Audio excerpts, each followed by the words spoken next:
Hi everyone, and welcome to our latest markets report. I'm going to give you three things to watch out for today. The first is the FX market. So we've seen the dollar really come under some stress, and it's no surprise that the yen has come under stress as well. Safe havens, they are not in demand this week, and that's because the trade wars rhetoric has really died down. There aren't as many fears around that. The second thing to look out for is the pound. The pound has recovered some of its losses from last week.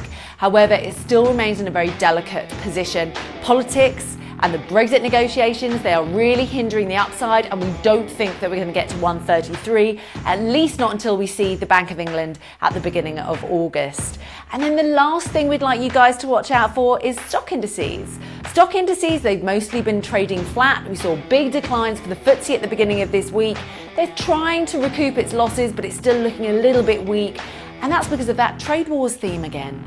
Trade wars may not be impacting safe havens at the moment, but it is limiting investors from putting big positions on in stock indices. That's because the threat of another escalation or another flare-up in trade wars could really hit investment potential and investors wanting to invest in stocks right now. The other thing that could impact stocks as well is earnings releases. We've seen a lot of earnings coming out of the US, some of them been good, but we've also seen some big notable underperformers.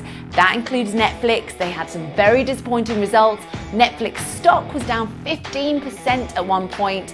Those FANGs, or those technology stocks that really led the US indices higher, they are starting to come under pressure. So there are a lot of negative things weighing on stock markets at the moment. Right now they're in a bit of stasis, but do watch out for any potential further downside after a very good week last week. So they're the three things we'd like you to watch out for. Good luck trading.